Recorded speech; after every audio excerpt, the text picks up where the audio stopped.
And Dan, I'm just recording it to my We're live. my laptop. Yep, it's, just in it's case. setting it up right now. It should be live here just momentarily, about halfway through. Okay. Yep.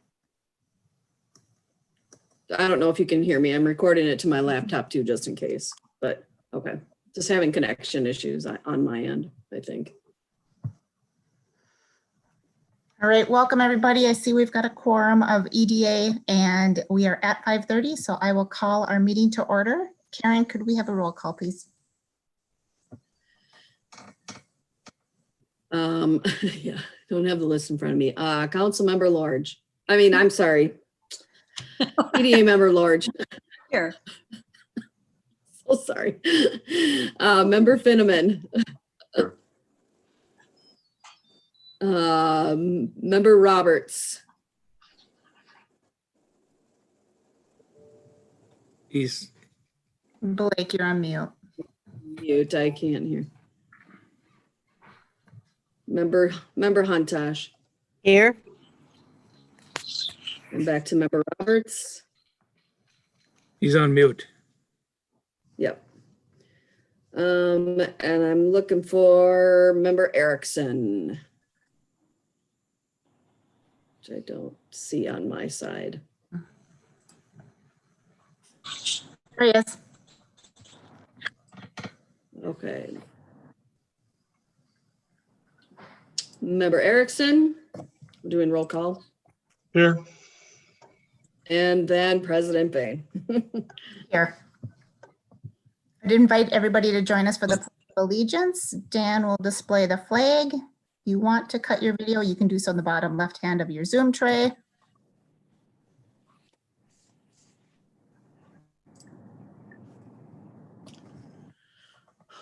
I pledge allegiance to the flag Flag of the United United States of States of America America, and to the to the republic republic for which for which it it stands, stands, one nation, nation, under Under God, God, indivisible, indivisible, liberty and justice liberty for all. and justice. for all. Members of the EDA, we have an agenda before you for this evening. I will entertain a motion to approve or any changes. I make a motion to approve. We have a motion from Member Huntash. Is there a second? I'll second. And we'll take a second from Councilmember Husnick. And Karen, another roll call vote, please. Member Lorge, Aye. Member Finneman, Aye. Member Huntash, Here. Member Erickson, He's on mute. on mute. Aye. Member Roberts, Aye. Member Husnick, Aye. and President Bain. Aye. Agenda's approved. Our next item this evening is to approve the minutes of the regular meeting, October 26th, 2020. I will entertain a motion or any changes. Move to approve. Motion from Member Finneman. Is there a second? I'll second. And we'll take a second from Member Lord. And Karen, could we have a roll call, please? Member Lorge, Aye. Member Finneman, Aye. Member Huntash, Aye. Member Erickson, Aye. Member Roberts, Aye. Member Husnick, Aye. and President Bain. Aye. Minutes approved. Our next item is the minutes from the Downtown Committee workshop from the same day, October 26th, 2020. I will entertain any changes or any motions to approve.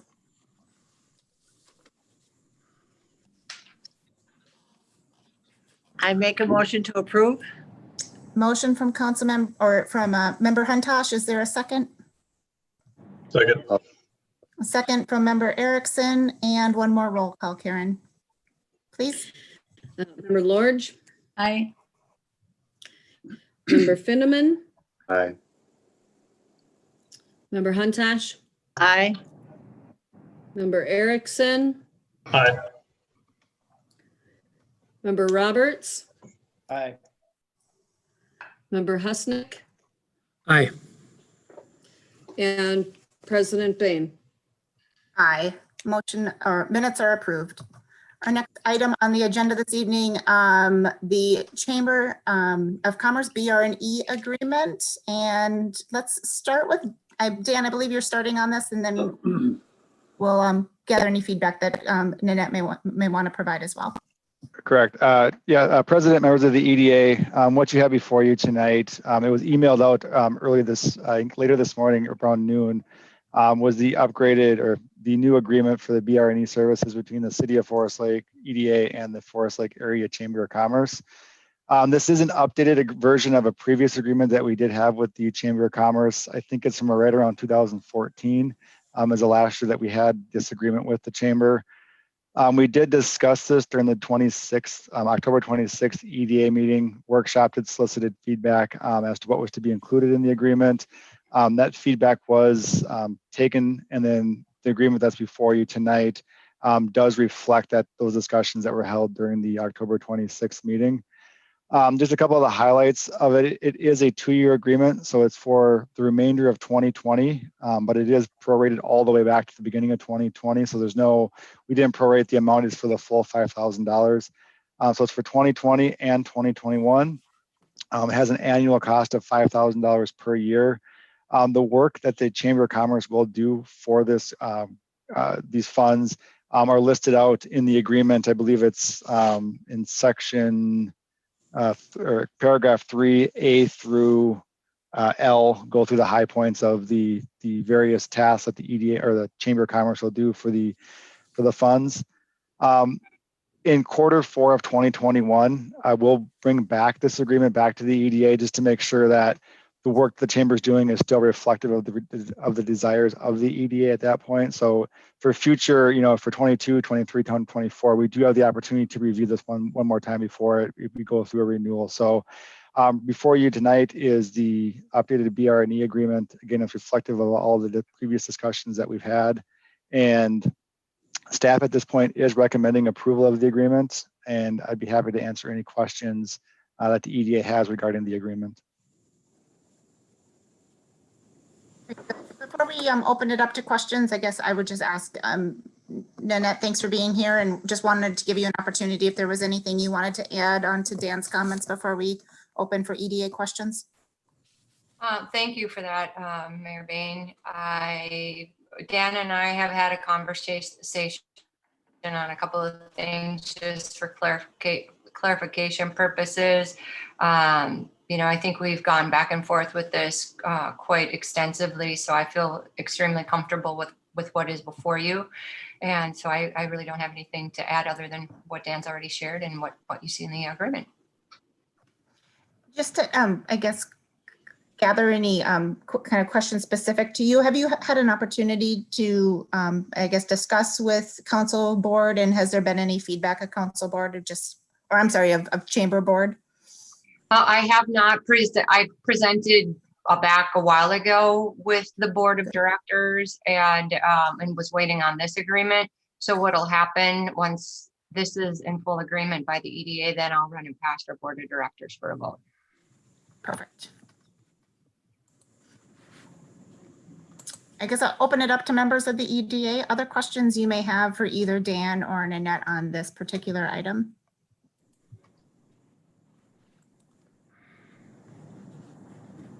I have just a question around the amount. I am in full support of the agreement and the value that the chamber brings. Is this the amount of the funding? Is this consistent with what? And actually, maybe stepping back a little bit further, there's been a number of years where this agreement hasn't been in place, and so that funding hasn't been exchanged. Is this amount consistent with what was in place in previous years, or has this amount been adjusted? It has been adjusted. I think the original amount, and I'm going back on memory from the summer, but I thought it was in the ballpark of like 3,000, or it was not 5. So 5,000, I kind of looked at a market adjustment based on it's been 5 years since you've had an agreement, 5 or 6 years, but also having some additional tasks added to this list.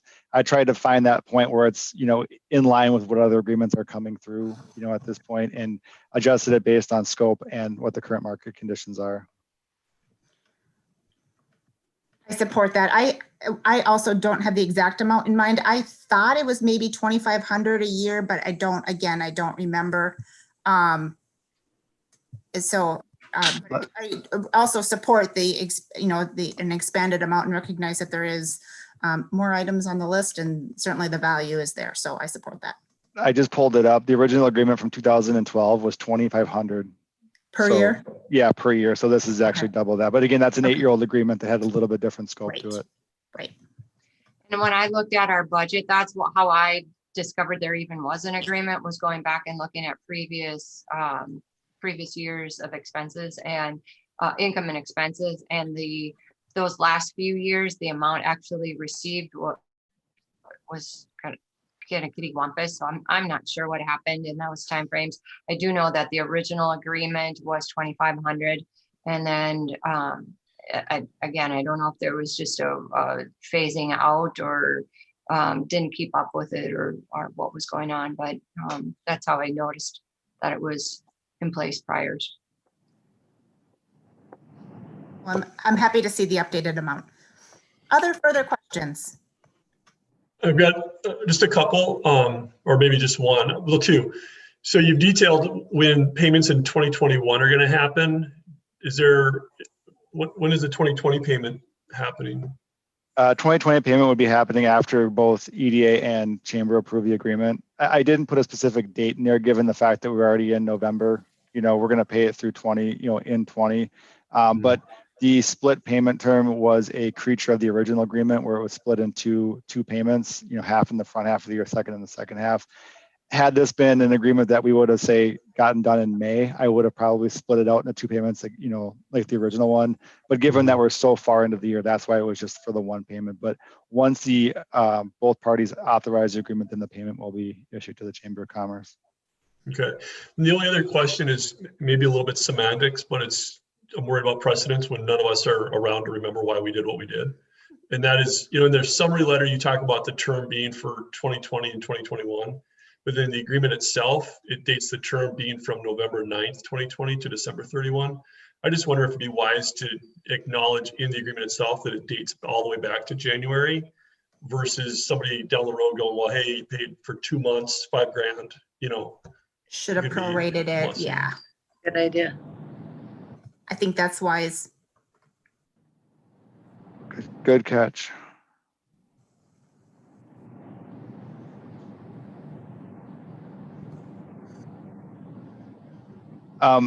If the EDA is okay with it, I think I'd rather go back to the attorney just to get the right language for that.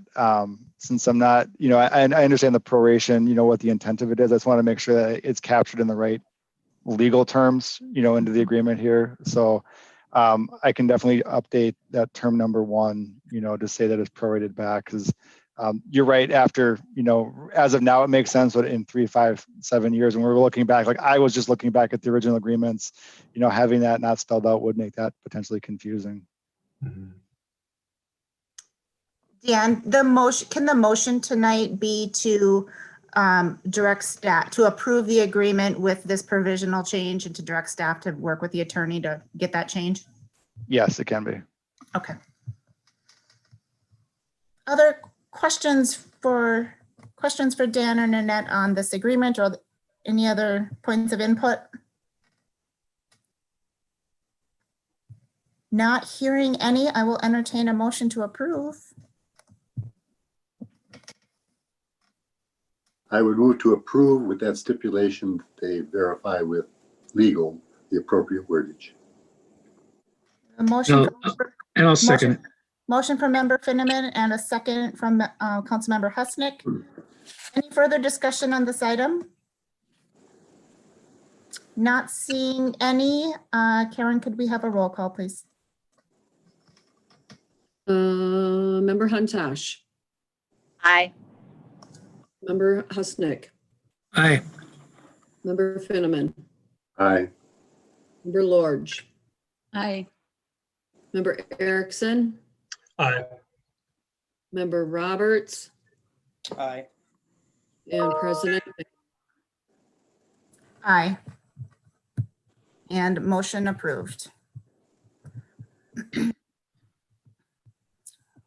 with me for a second. I lost my agenda. Our next item on the agenda this evening is the CARES Act nonprofit grant agreements.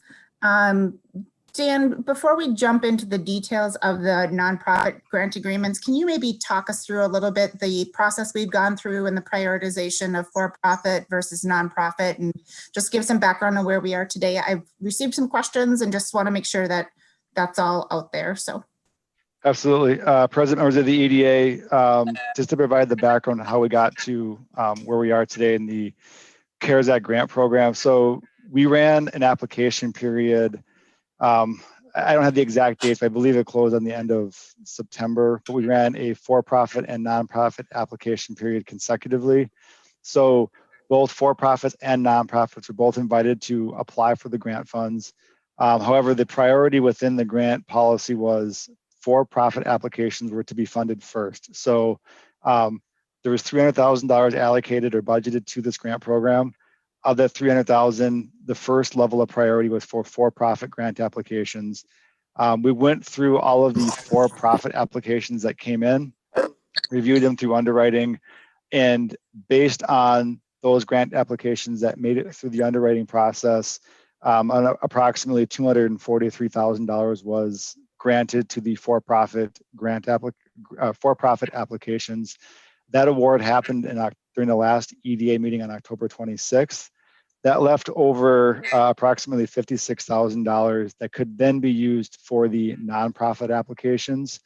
Nonprofit applications, based on the grant policy, were funded on a first come, first served basis. So when the applications happened, the system that was used did timestamp when all those applications came in. And then with the funds that were left over after the for-profits were funded, the nonprofit applications were then put through underwriting, and those that met underwriting criteria were then issued the grants on the first come, first served basis. So basically, all of the for-profits that met underwriting criteria were awarded a grant through this program. The remaining funds then were then used for the nonprofits. So that's a little bit of history of how we got to where we are. The applications that you have before you tonight, it's a total of 4 applications. Again, they were funded on a first come, first served basis. So we are going to be using the entire budgeted amount. So of the $300,000 that was allocated to this program, all $300,000 will be spent on for-profit and nonprofit grant applications here. So you are going to see a total of $300,000 of the CARES Act money going directly back into the community through these grants. So there's no money that's going to be returned. There's no money that's left over. It's been fully accounted for through the grant program here. That's again, assuming that these applications get approved here tonight. Staff does recommend the approval of these agreements. And if you have any specific questions on sort of what the underwriting criteria look like, what the application process was, or just about the grant program in general, I'd be happy to answer them at this point. Thank you, Dan. Members of the EDA, what questions do you have of Dan, either related to the applications before us for approval this evening or overall process? I'll just open it up for discussion.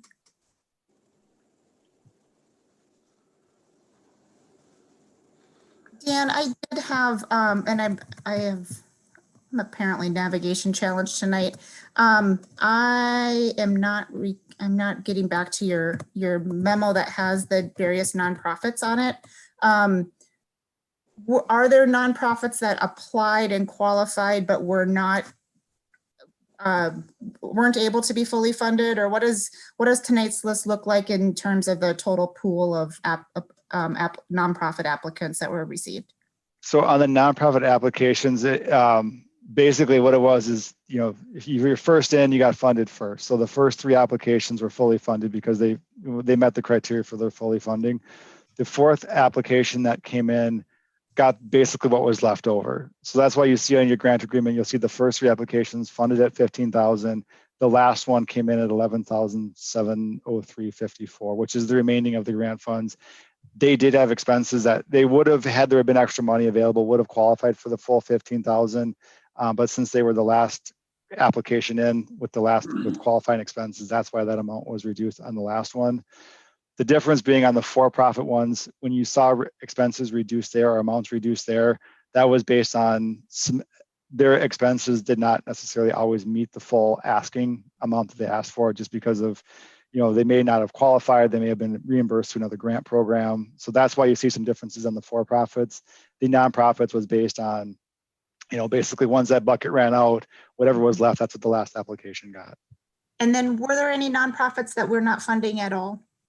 There was 3 that were not funded, but I, at this point, was holding, I don't have all their full underwriting at this point, knowing the fact that these 4 that came in, they had all, it was basically, I wanted to kind of not provide false hope for other ones at this point. And if, it was up until I think Thursday or Friday of last week, I was still going through these. And had I not had them fully funded by Friday, I would have kept going down that list and, on a quick turnaround. But there were 3 nonprofits that applied that were bottom in the queue that did not get grant funds.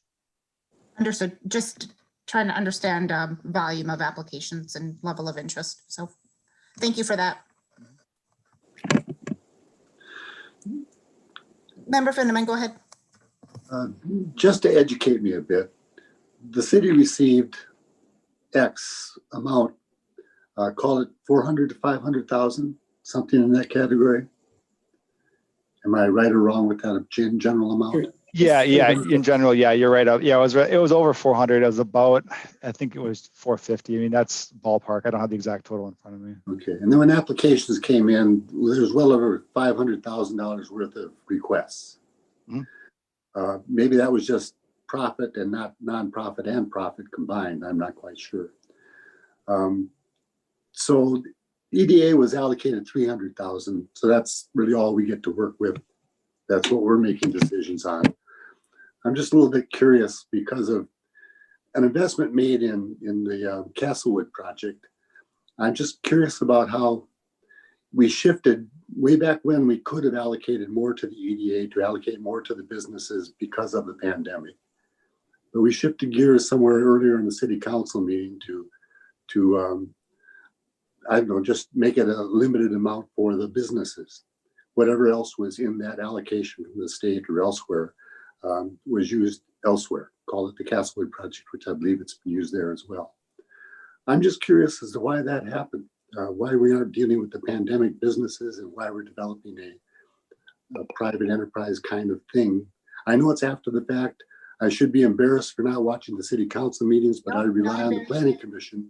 I rely on the planning commission to show me projects that are in queue and have them challenged.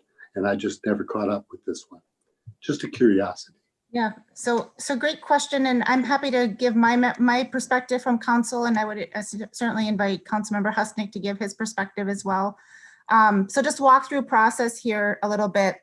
The city in total for the CARES Act funding received $1.5 million. And there's a very lengthy, I would say, but also high level list of how cities can apply those funds. And so very early on, the city council had to go through a kind of a portfolio allocation process, I would call it, to say, of our funds that we are going to use, how are we going to use those funds? And there's certain things, there's certainly, if you look at that total list of the $1.5 million, most of those funds went around public safety and PPE and, the items related to specifically to responding to COVID as far as keeping public safety safe. Then there's remaining dollars that, and the question is, how are we going to use that? And there were, certain buckets that were set up, and happy that, we were able to support, $300,000 through the EDA. But also part of that is how is our overall community responding to COVID? And part of that is to allow for proper social distancing and recognizing that we certainly in this pandemic have seen extensive use at Castlewood, and social distancing is a challenge out there. And there is an opportunity for us to use some of those dollars for a building. And, that, that became part of that portfolio allocation. I appreciate your question related to, gosh, at the end of the day, couldn't we have moved a little bit of dollars here or there? The funds came in and needed to be spent in a time where we really had to take a portfolio approach and say, okay, here are our buckets. And also in a time where some of our operating dollars were quite unknown as how much, what were the funds going to be of PD and fire and some of those things. So there was a lot of moving pieces. I would say from my perspective, council did the best we could. Certainly we can always look back and to say, gosh, at the end of the day, when we see how much it took, how much PD actually had to spend or how much fire had to be spent, could we have allocated buckets differently? I would say, yes, that's always a fair criticism. I wouldn't say it's been perfect. Also, we've tried to have transparency in that process through council discussion and kind of a discussion of council of what is the total funds expected to be? What do we have for core city needs and what do we have for other needs? I guess, Sam, would you add anything else to that? No, I think it's a pretty good explanation. I mean, we had to come up with, well, we could easily spend $1 million just on all the things you mentioned, plus reimbursement for licenses that we forgave and all kinds of different things. And so this $300,000 number was just kind of tossed out of this, for the EDA, and there was a few dollars left over, and at the time we didn't know how it was going to be allocated. And so there was an opportunity to put up this building that, basically for the city golf course, basically what it amounts to. And you're right. I mean, it was social distancing and all, there's several different issues out there that went along with that. So that's about all I can add to it right at the moment. I would also add one other element is, certainly there's a motivation to give back as much as we can to local businesses. We have a discussion item on tonight's agenda to consider waiving city fees to especially restaurants and providers of massage and some others that have been specifically hit with COVID relief. And so I think there's ongoing, that's an ongoing goal. But as it relates specific to these COVID funds, we couldn't grant the full 300,000 to nonprofits that we wanted to set up.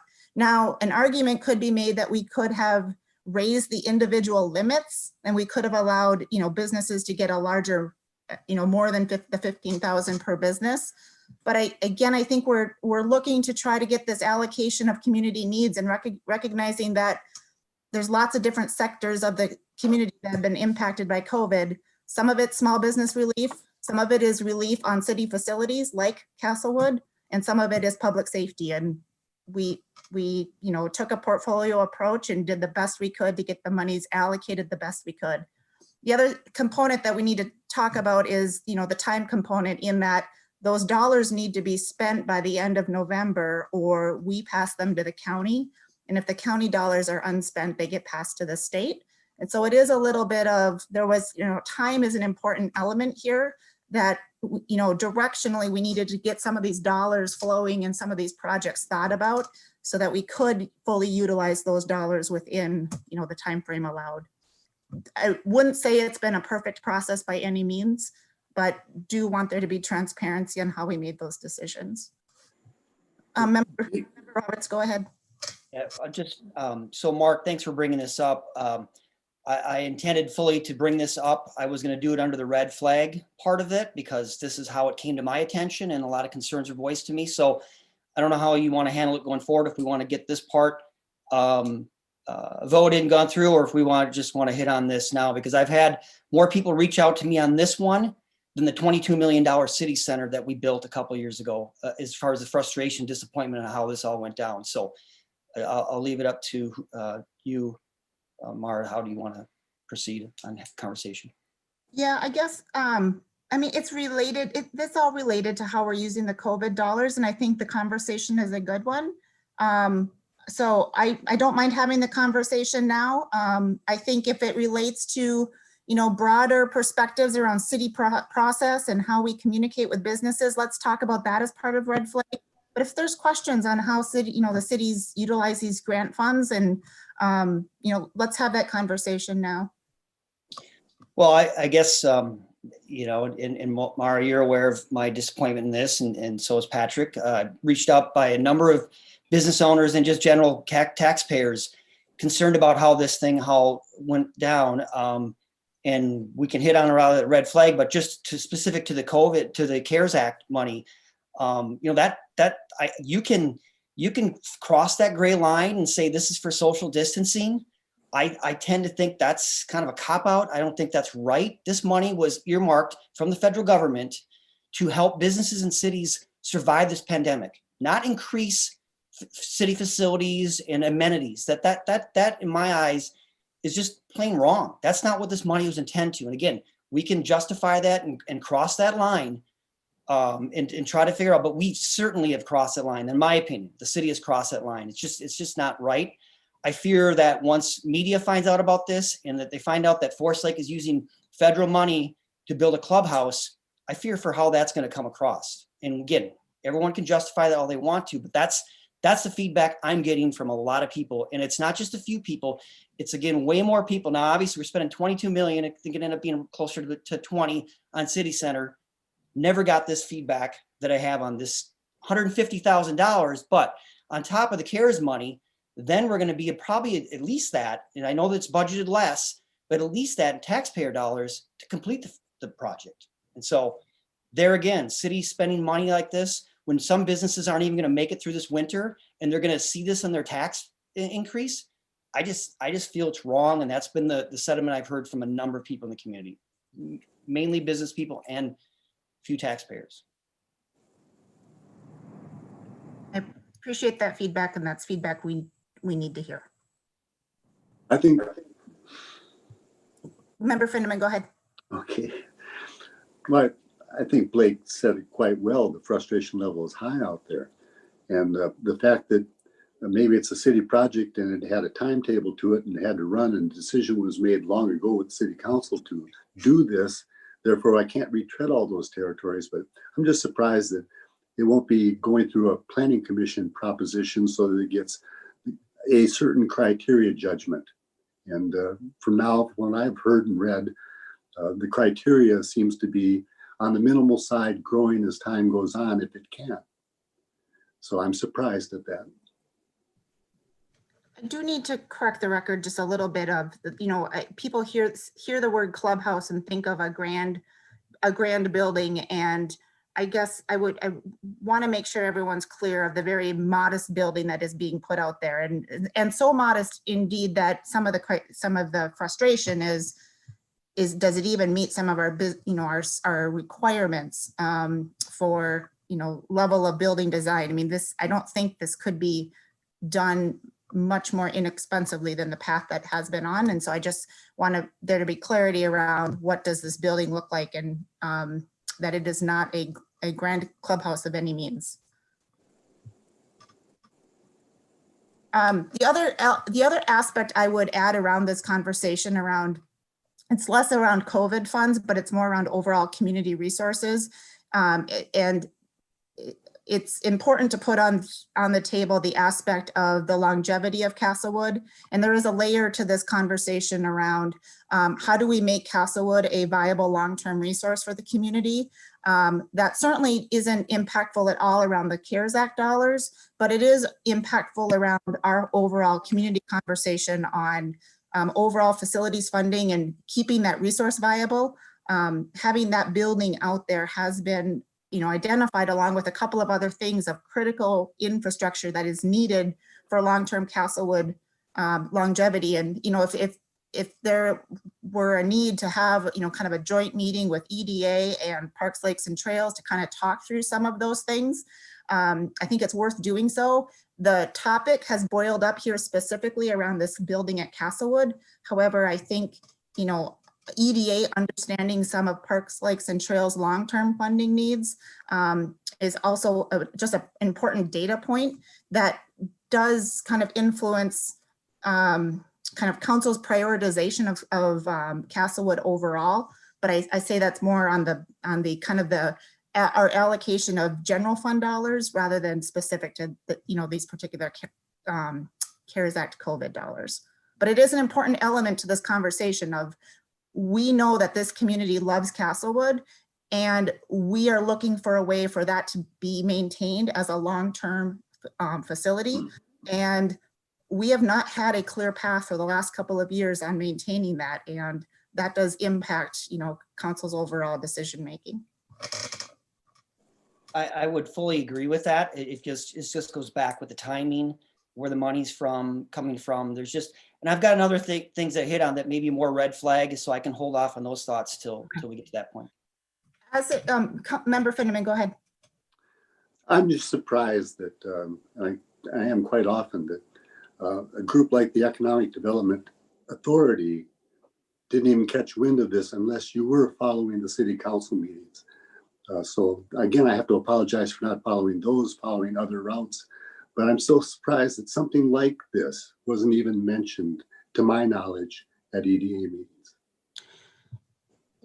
And I'm not trying to be argumentative, I'm trying to understand. Is that because there's a perception that we are expanding golf course operations, or the impact on the business next door? This really provides some expanded storage, but there isn't necessarily a immediate path that this is, creating a new product. We've had a liquor license out there. We continue to have a liquor license. There may be some argument for some expanded food, but pretty limited. When we're talking like Heggy's Pizza and bottles of soda, it's pretty limited. And so I guess I always want this EDA to be informed, but I didn't think of this as being, this is an expanded of continued, well, this is a continuation of Castlewood operations. And so there's not if we've missed the ball, and it sounds like we've missed the ball on level of communication on this, I apologize for that, but that's not intent. It is an economic development project within the city, therefore you'd think we'd hear about it to some degree. Well, yeah.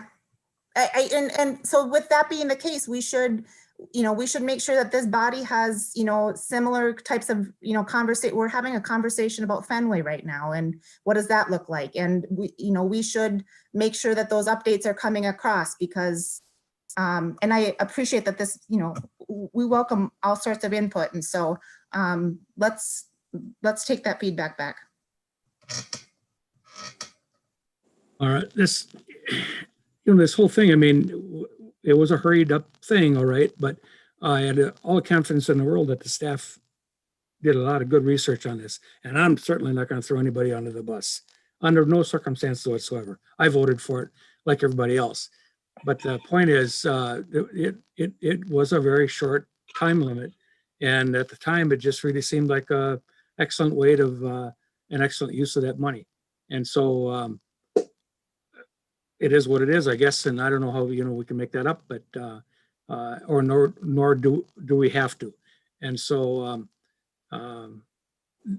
staff did a great job of researching this thing and finding out where we could spend that money and where we couldn't, and that's just kind of the way it was. It was a very limited situation, and I suppose that sending it out for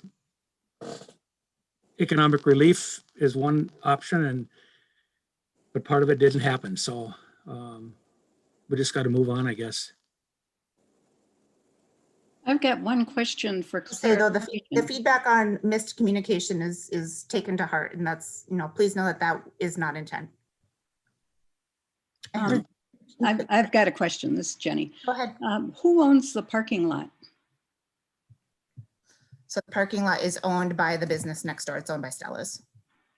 Okay, so do you foresee that could be an irritation if you're serving food on the city property and parking on his property? Is there any kind of arrangement with him for parking for the golfers? So we are in conversation with the owner of Stella's right now, and that is a conversation that started last week. And I think there's some opportunities there. I think that's something we need to be sensitive of. That's been our long-term arrangement, is that the golf course uses that, that parking lot. I understand your point, and I think that's something that we need to consider.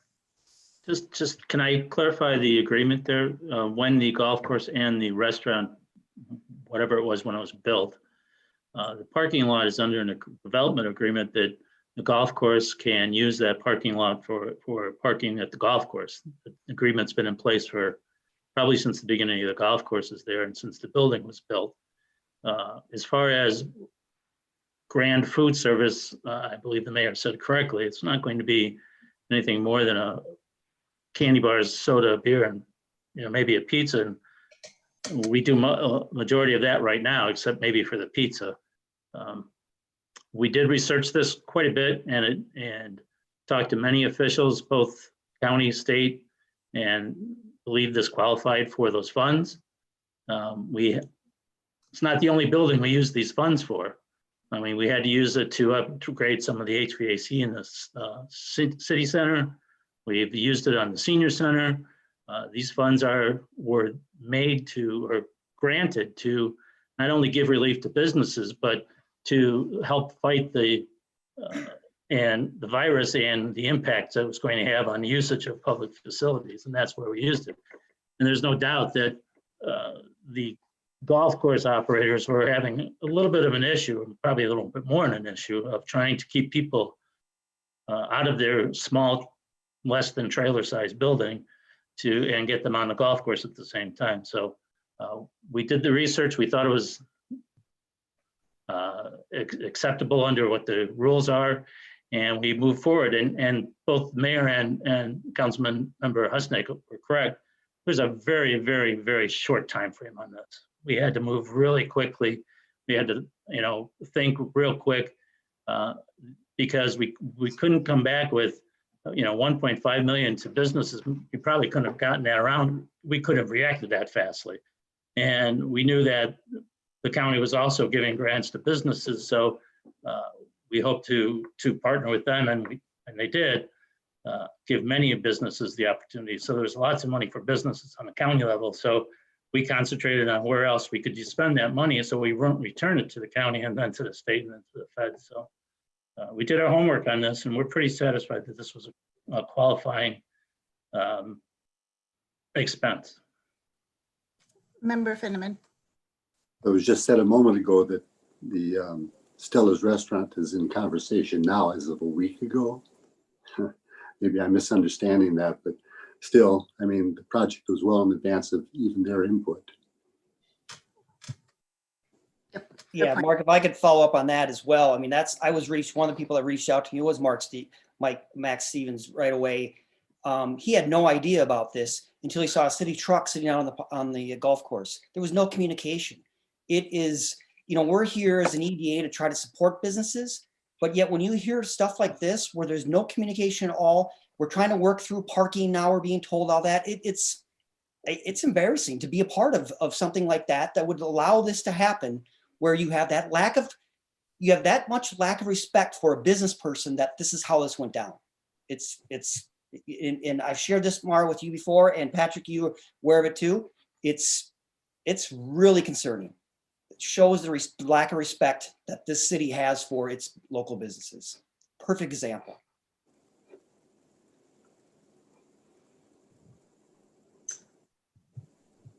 There has to be a benefit to the business that's there by having the golf course there.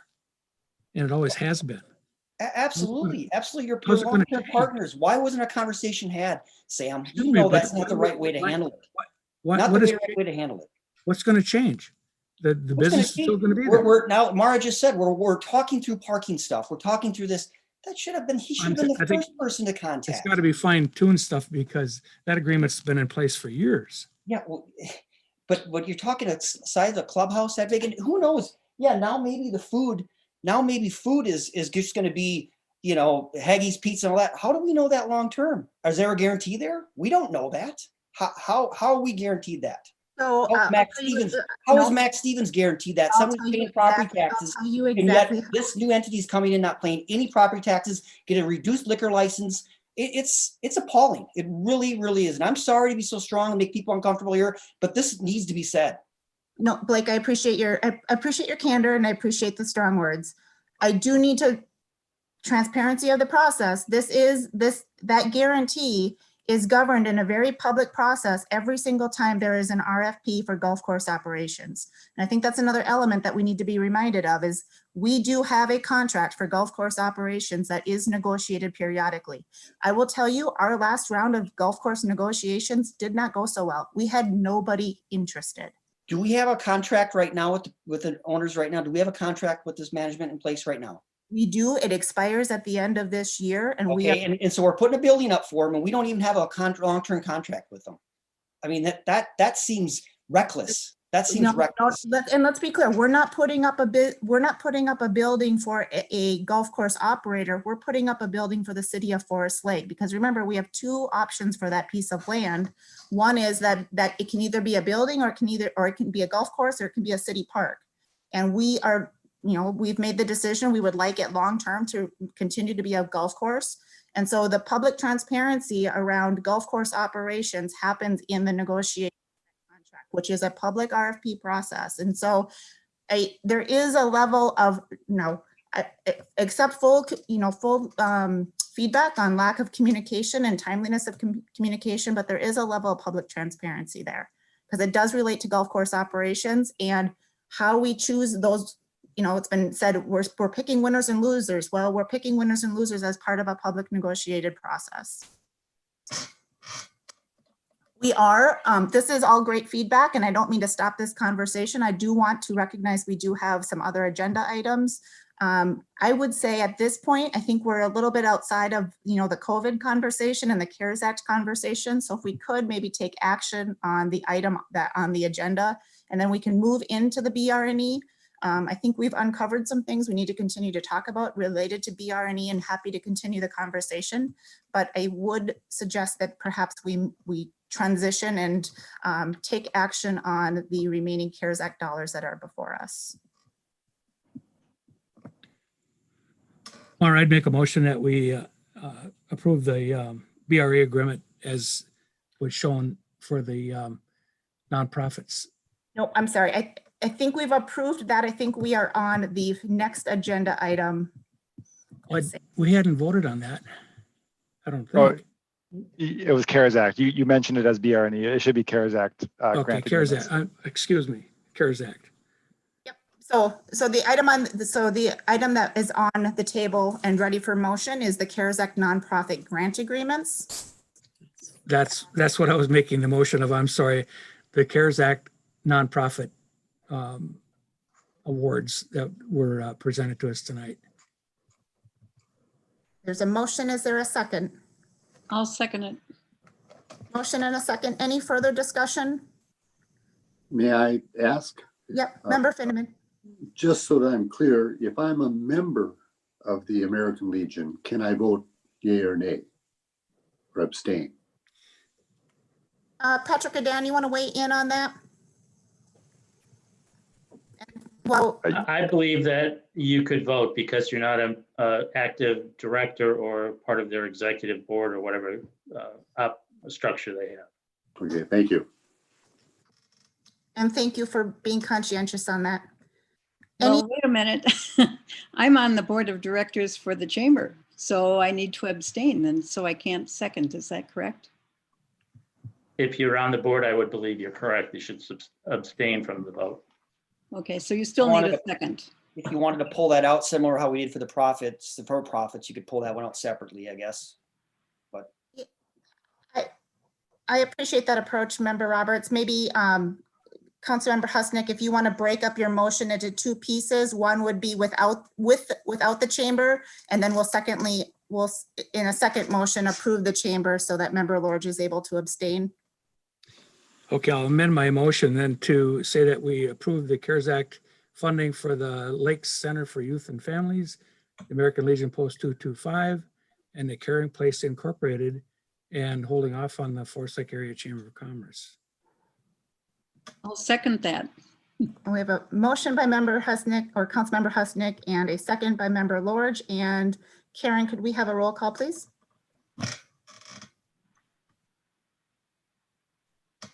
Member Huntosh, Aye. Member Husnick, Aye. Member Finneman, Aye. Member Lorge, Aye. Member Erickson, Aye. Member Roberts, Aye. President Bain. Aye. And motion approved, and go ahead, Sam. Yeah, Madam Mayor, I'd make a motion that we approve the CARES Act funding for the Forest Lake Area Chamber of Commerce. There's a motion. Is there a second? Second. And I would just add, so anybody who's watching this, we've had a pretty robust discussion tonight, and I would just say the nonprofit businesses that are being granted these funds, please don't take this robust discussion from my perspective as being anything anti-nonprofit. We're happy to give you these dollars. I think we just have a group of EDA members that are looking for the best outcome of our CARES Act dollars. And so I'm happy to support these grants for the nonprofits this evening. With that, Karen, could you take a roll call? Member Huntosh, Aye. Member Husnick, Aye. Member Finneman, Aye. Member Lorge, Abstain. Member Erickson, Aye. Member Roberts, Aye. President Bain. Aye, and motion carries. Before we transition fully to that BRNE red flag conversation, we do have the next agenda item as the downtown business video update. And we have Paul Peterson from LATV joining us. Thank you, Paul. And Janet, I don't know if you're starting, are you kicking us off and then transitioning it to Paul? Yeah, I can just give a little bit of background. So President, members of the EDA, at the last EDA meeting, there was some discussion on as to where we were at the business videos. If you recall, when we did the Digital Downtown Initiative in response to COVID back in, I believe it was March or April, one component of that was the addition of business videos for the local businesses that they had interest in having a video produced for their business.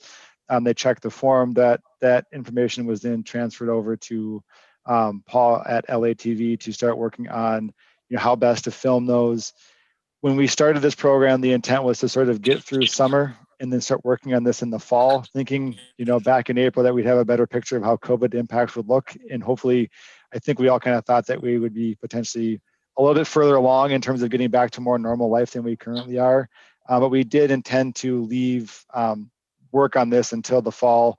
I did invite Paul here tonight just to kind of give an update as to what he's working on with the downtown businesses and answer any questions that the EDA has in regard to these businesses. So with that, Paul, if you want to provide your update. Sure. So I've, hello, everybody. We met with Dan a little bit, met with Nan a little bit, and current project we're working on is a promo video for, let me see what the heck I got written down here, for Best Defense Armory. So that's a local business owner who bought the shooting range, and very, very nice guy. He's got a benefit going this weekend. He is a Army vet of 11 and a half years, had some medical issues, and they just amputated his leg last week. And we brought him in and interviewed him, and he's just a spectacular story, family man. So that is the business video we're working on right now. That initial editing process starts next week. Nan and I met on some other topics after that one. We're looking at a wellness video where Nan is going to be the spokesperson, and she is going to do how to stay well in many different ways, kind of through what we're doing, whether that's financially, mentally, spiritually. We're looking at a chiropractor, a physical therapist, and just ways. And she's going to walk to these businesses as a person, a resident, just kind of going, here's what we can do to stay positive and help our local businesses. So that's kind of the next video we're going to attack after the one for Best Defense. On top of that, so she has a couple of events she does every year that are all for businesses. And one is her Christmas event. And that's usually a bunch of people, usually I think at Stella's room. We're talking about live streaming that so the whole community can weigh in and look at these businesses. She says it's a very fun, people get kind of goofy. So it seems like that will be a good stream, good kind of promote the businesses. After that, she has her annual awards for local businesses. So we are also going to live stream that banquet and highlight the businesses as we go through that.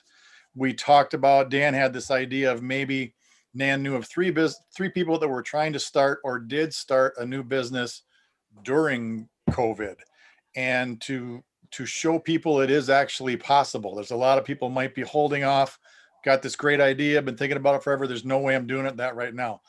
Well, she's got three people that did it. So we can kind of show their story to show you can do this. It can be a little tough, but it can be done. So that's kind of where we're diving in right now. My stuff got pushed back a tiny bit just because school. So everybody got locked down and all audiences went away. And I got so many calls on, please stream this, please film this. So we did welcome videos for new students.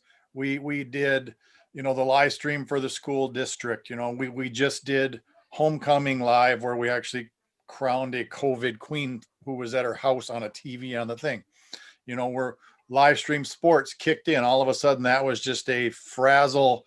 How do we do this? And I mean, we had 3,000 people watch our football game. We had 1,000 people watch swimming. So people were looking for something to watch here. So that's kind of where that initial was. We can't have audiences. How are we going to see what we're doing? So that's kind of where I've been right now. That is dying down a little. I don't know what's going to happen with winter sports at this time. That's kind of up in the air. For story stuff, I did have Mark was gracious enough to volunteer kind of an administrative service to help me put these together. That is great. That's not really where my bottleneck is. My bottleneck is technical. I need somebody that knows how to film and light and mic and edit and all these things. And I'm working on it. I have 3 new people that I'm looking at the end of this month that show some interest. Maybe they can help me with that. Maybe they can't. I don't know. But that's kind of the bottleneck is there's one me. I'm doing the best I can. And we're just getting it out as fast as we can. I do realize I'm going to have to start slowing down on the school stuff because that was a lot. And they're still calling me. I got like 3 calls today. Can you film this next week, the week after, stream this? At some point, it has to go back to the businesses, and it is what it is. And so that's where Nan and I, we have our plan for what we're going to do with this. And that's kind of where we're kicking her off. So if there's any other ways, there was also a video we were talking about to highlight your new downtown group that plans downtown stuff. And the initial video for that wasn't so much about downtown, but it was why you made this group, why you thought it was important to make this group, and your thoughts on it. So that would be kind of an easier video to make to get started. And the way it worked with Nan is it works really well is if people want to come to the studio we built at the high school, everything's a safe distance. You literally come in the door. You don't come within 10 feet of us. Nan stands at the back of the room, asks you questions. It's all green screen. So that would be kind of your video to introduce who you guys are. For the city, to help a tiny bit, like I met with Jamie today, and we're working on some kind of program for tree lighting because she's afraid to announce a tree lighting because everybody's going to come gather. So we're coming up with a bunch of different ideas to make some live, some pre-recorded, something that takes the place of the tree lighting. For that being said, we launch a Veterans Day video on Wednesday that we've been shooting with the school for 3 weeks. It probably took 8 different shoots, socially distanced bands, all in different room, different times, choirs. We have interviews, we have students, we have guest speakers. So that all comes together. And if you go to our website, that's at the top. So it's just projects like that, just kind of take it all over. We just started live streaming Leela's sports, which they are very gracious and they just kind of loved it. And so everybody's kind of getting a piece, and I'm working on setting up packages so other schools can eventually take this on themselves. But right now there's a lot of technical, me figuring it out, me testing it out, me figuring out the easiest way to give it to other people if I can find the people. So that was our plan for the local businesses and the videos. If you guys have different suggestions that would help more, I'm open to whatever you think helps. But we were trying to combine more than one at a time, which was where we came up with Nan walking through downtown, hitting 6 businesses at once. After that, we were talking about maybe a restaurant video where every restaurant gets 30 seconds. We just walk in, here's what our specials are right now. Here's what we're doing right now. And it's just a bam, bam, bam of all of that as a group. that's quite a bit easier to put together as opposed to a big full story. So we're looking at ways that we're working on a template where we send a questionnaire to the businesses and then a Dropbox to the businesses, and they answer all the questions. So the plan is completely in place before we film anything. Any pictures they want to use is sent to us before we even go record. So by the time we go record, we have everything we need just to make the story. So there's a lot of prerequisites that will happen on the business's side before we even come out to ensure that they get done very quickly. So that's kind of where we're. And if I could just build off of that cookie cutter kind of approach, and I think part of the reason why that was developed was in the fact that if you actually look at the number of businesses that wanted videos, I mean, I think Paul could be shooting video. We would need 10 Pauls to get them all done in a timely fashion. And realizing that we can't clone Paul that many times, needed an approach to speed up the production side. So I think that cookie cutter approach will give businesses a better idea of what the video shoot will look like. And at the end will allow for them to be kind of combined into those combination videos that you mentioned at first. But I think just to start getting some of these things through the pipeline is getting a few of those combination videos out early will keep the pipeline moving. We'll keep, we'll show businesses, here's what we're shooting, here's what we're doing.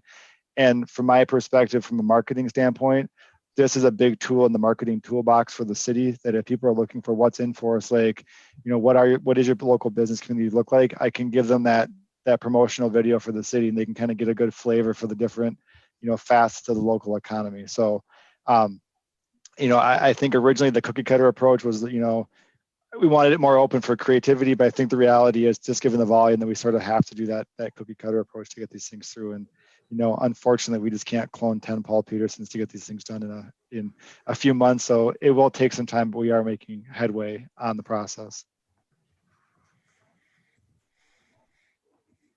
So I think the live stream stuff with Nan, even in her chamber stuff, because we're in a room with a ton of local businesses.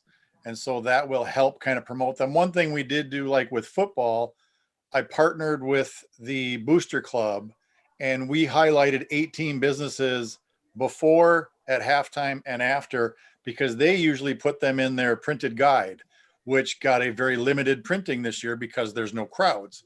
So then we ended up using them and promoting them through the games. And like I say, so if football got 3,000 views, that's still sitting there. And that's still the first thing you see and the last thing you see when you watch the game. So we tried to figure out ways to incorporate that. We will reach out to other boosters, but again, I have no idea what's going to happen with sports. The game we were trying to film tonight, literally my announcer has COVID.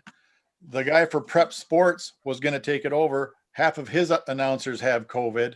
But the reason he could take it over is because the game they were going to film in Stillwater shut down because of COVID. So his announcers were free. I mean, that all happened this morning. So I don't know what's going to happen with winter sports here. I think that I don't know what's going to happen is just a good capstone for all of 2020. So if we're doing okay today, that might be the best we can ask for. Yep. Questions for Paul and Dan on videos.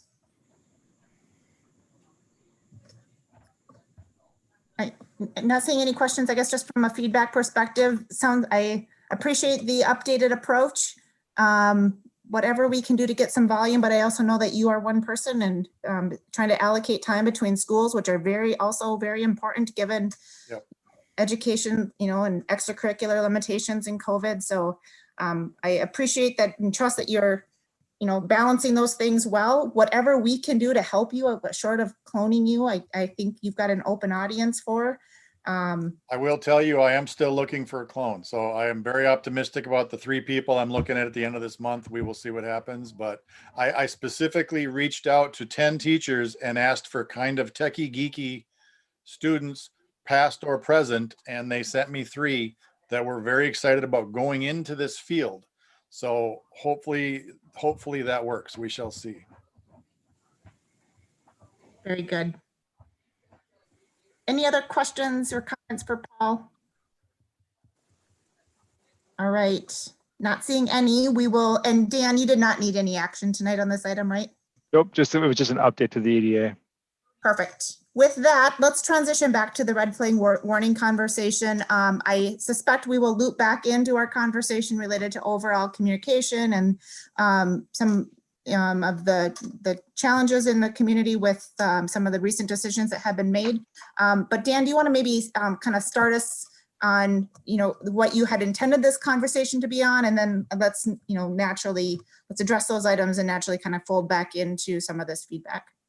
Great. President, members of the EDA, the red flag warning session tonight and the update on the BR&E surveys is, like we did last meeting, an opportunity to identify any, issues that you've identified as you've gone out and started to survey the businesses. It's also an opportunity for you to ask for, if you need additional resources. It's more of a check-in on how the survey work has been going. I have received a number of surveys back from EDA members who have gone out and done their surveys, so I appreciate those. So the data is starting to come in. I do anticipate in December I'll start to compile those into the reports that'll get used in 2021 when we do the full kind of summary of the BR&E survey work. One thing for tonight's conversation is just a reminder that when we start discussing, if there are any red flag issues, is to try to speak in anonymous terms. Try not to identify that business specifically unless they've given you permission to speak publicly regarding their issue. It's best to speak, just in general terms. I spoke to a business, their concern was X, versus I talked to business, just naming that business specifically. So at this point, it's opening up to the EDA just to kind of get some feedback on how the survey work is going and to identify, if there have been any red flags that have been identified. And again, just a reminder to speak in general terms. Don't necessarily identify the business unless you have permission from them to identify them in a public meeting, because remember, this is a public meeting and there will be minutes and it is being broadcast live at this point. So with that, I'll open it up for the BR&E discussion.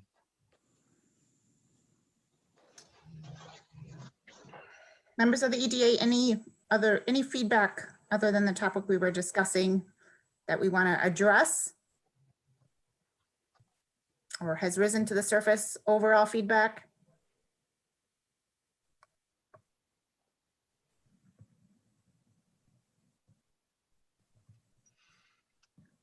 Not hearing any specific feedback. I guess any thoughts or comments on overall process? Our goal was to complete these by the end of the month. Any feedback on that?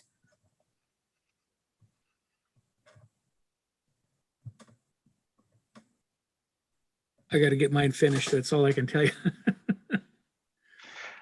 It's been a tough fall. So,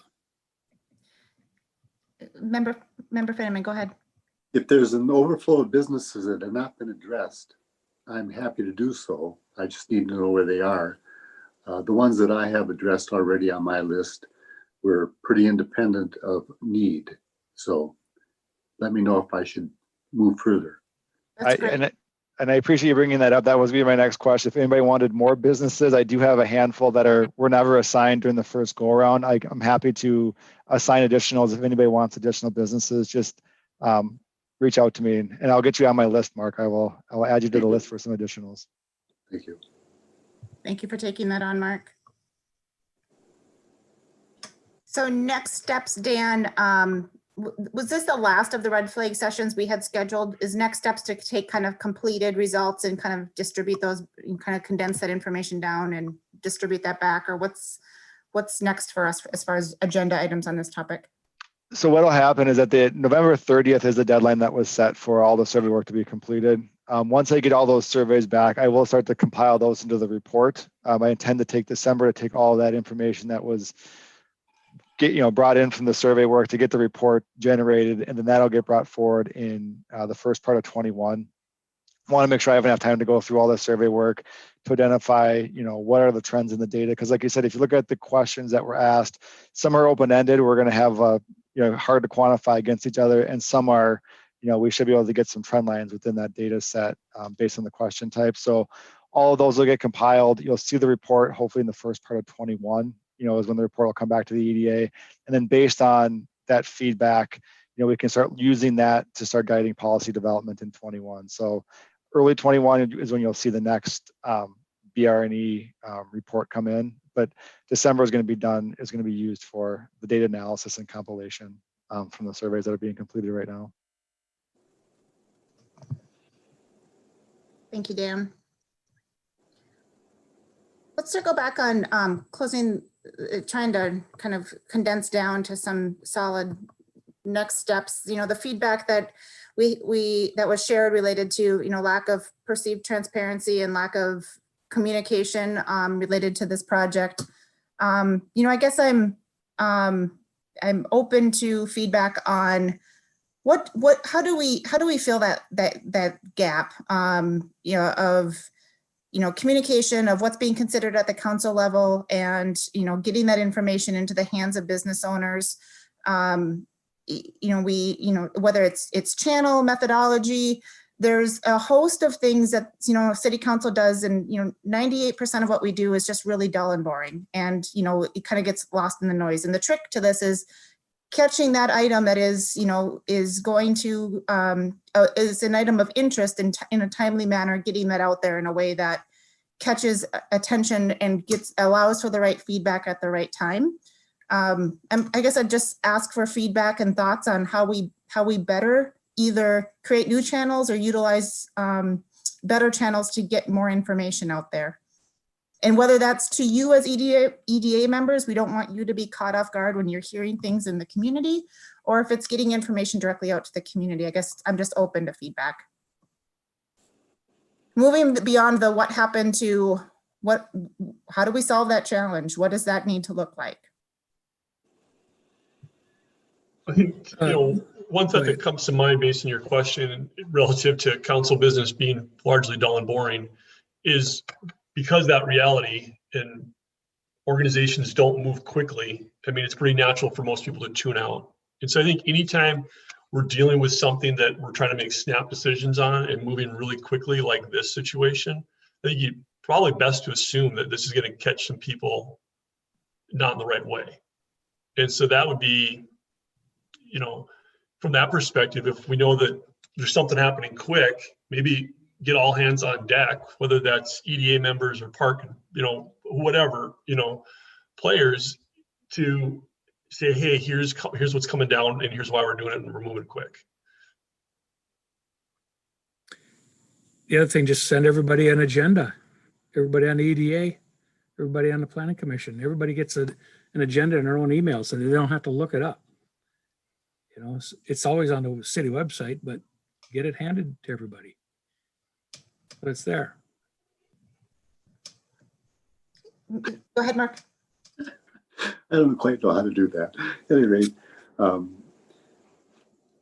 it seems like anything that's development oriented, even it's after the fact, but if it's not proprietary, the kind of thing we can't talk about, then it'd be nice to have a lesson or a review that comes to the EDA, like what happens to the whole property now. The transition has been made. We don't really know what that is. Can anything be talked about? Do we have we just want to have an education as we go along about what's happening in this city that's economically development oriented. And somehow we're just not seeing that.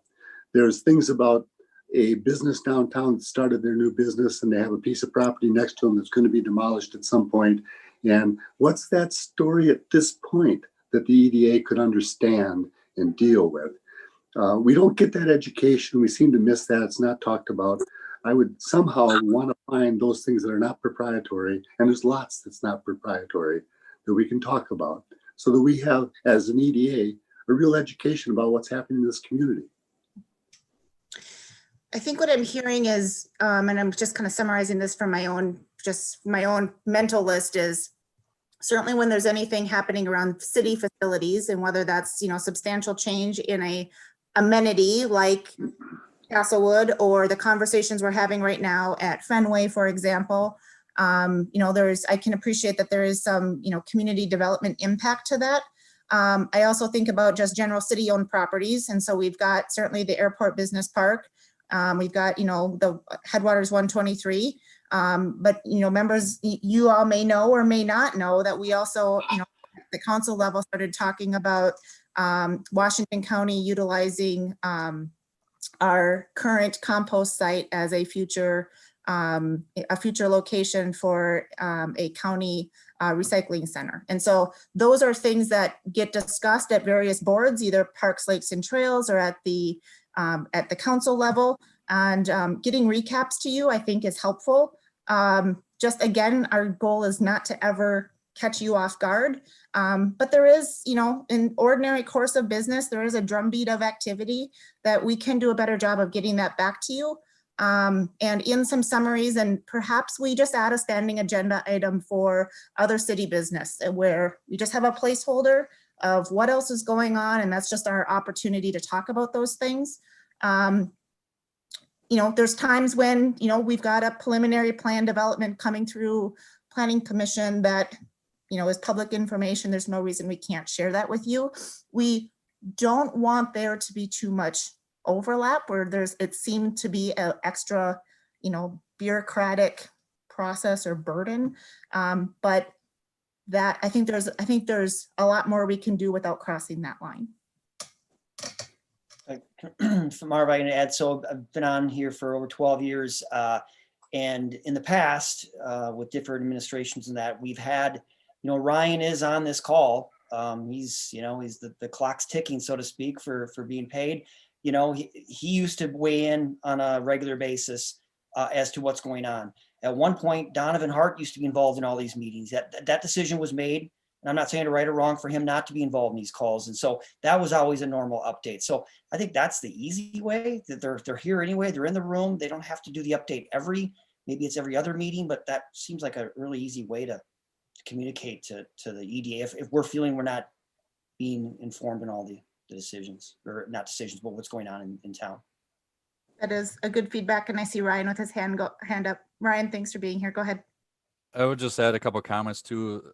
There is a lot of activity going on, but there's a lot of activity that doesn't have secured purchase agreements or stuff like that. And they don't want us publicly talking about the meetings that we're having as they're gathering information for these sites that they're looking at, how they can make things work, feasibility report. We've had so many situations in town where we've almost gone over the ledge, but they find something that they just can't do right now and they jump to another site, so there's a lot of that going on.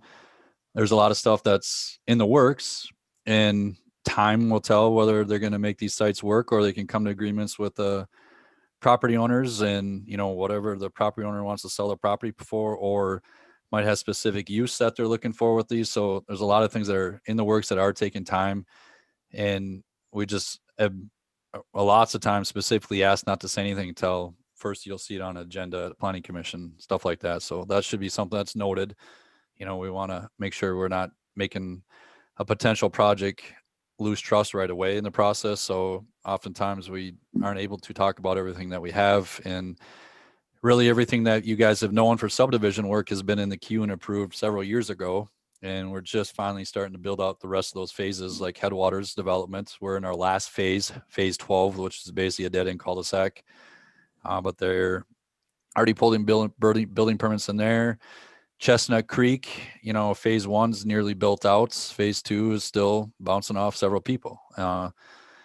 Third Lake Estates, north side of Second Lake there, they're starting to pull building permits there, 2 starts, so stuff's moving there. So we're really down to a lot of applications that'll bring some inventory to the city that's much needed. But the good thing, regionally, you're seeing other applications north and outside of us that are popping up in subdivision work, which is meaning you're going to start seeing some of the metro push come out towards us, which we've been waiting for and trying to do a lot of stuff, but it's just all driven by the market. And, down in Blaine right now, lots going for 150 pretty easily in some of the high stake developments. So now we can compete very easily where our location is. So that's where we're starting to see some stuff that's going to be around the corner, hopefully, if things go well. So Maybe we should have an update from Ryan added to the agenda for every meeting, just like we have the Washington County update. Yeah, and not to steal Ryan's agenda space, I think it's a little broader of kind of broader city, and sometimes that's Ryan, and sometimes there's other times where we're leaning more heavily on something happening at Parks, Lakes, and Trails, or I think there is a kind of I'd look for every agenda, some sort of a broad city. And then when Patrick and I are putting the agenda together each week, we can kind of talk about, what needs to be on, and it's a good placeholder we should have. At our last meeting, we talked about because I asked about a bike trail around the lakes, and Brian brought up when we were talking about the updating of the sewer downtown, that in the future, MnDOT would be involved because of road improvements, or some other entity would be involved. And we were going to get an update of what is in the future in the planning. That was mentioned that we would need that as an educational tool for us as the EDA and those of us that haven't been involved long-term with the city. We haven't kept up. Is that So- still going to happen for us? Yep. So these sorts of updates I could talk about all night, but just take long story shorts. MnDOT has nothing in their 10-year CIP north of the double roundabouts into the downtown area. I've respectfully disagreed with MnDOT, and I've requested they authorize their personnel to review the 61 corridor, because I don't think that pavement myself is going to make 10 years without doing anything, let alone nothing planned in their 10-year CIP. They have planned CIP work south of the double roundabouts down to the city border, which would mean heading towards Hugo. They are working with the city on a planned cooperative agreement project in 2024 between I-35 and the double roundabouts on Highway 97. That would include a double, or would include a pedestrian pathway on the south side of 97. That's something we've talked about at several meetings. And then right now we're working with the county, which is planning reconstruction of County Road 33 or Everton Avenue from Menards down to the south area where they left off the improvements. We just actually found out with the CIP release that this potentially might be moved to 24, unless they can get bonding money and still stay within the 23 construction. So we're floating between those 2 years, and that would then also include a pedestrian facility on one side of the roadway. That project has been at city council workshops already. We're coming to the January city council workshop for the second go around, and it's had business meetings with all the people along the corridor talking about deliveries and access and all that. We've done tons of surveys that have been posted all over the city's websites, Facebook page and stuff like that. So, that one's moving along, and then 2025 might be 26. Then the county's coming back and looking at 11th Avenue between 61 and the bridge, basically going over 35, and that would include a pedestrian facility on one side as well. So at the end of all these projects I just mentioned, your linear foot or mileage of bituminous or pathways is going to dramatically increase by the city working cooperatively with these other agencies. Then that leaves some legs within there that are, in my mind, would be high priorities, because they're going to link so many things together, such as the link on the east side of Fenway Avenue from Highway 97 down to Fenway Athletic Fields. If we just completed that link locally, just think what we would have for a nice little system to route everything eternally between the Hardwick Creek Trail, Highway 97, Headwaters Parkway, and just see how all the pieces fall together. They're going down County Road to the east and County Road 50 as well. But anyway, back to the 61 and the downtown stuff. Regardless of if MnDOT comes up with something in the CIP, we did adjust the CIP. It's not obviously budgeted at this time, but I put it in 2031 or 2032 for the sewer repairs. But this is something I also talked about. If you got a size of a project, the size of Lighthouse Lofts, that would basically fund half of that sewer cost as a standalone project already. So I put it out there, but if MnDOT were to come in earlier with a project, that would significantly reduce that cost estimate, because we're having to account for all the mobilization, the traffic control, the removals, and everything else that goes along with just a routine construction project. But to plan ahead and make sure it's not forgotten in the CIP or the planning, it's plugged in now in the spreadsheet, so we know about it.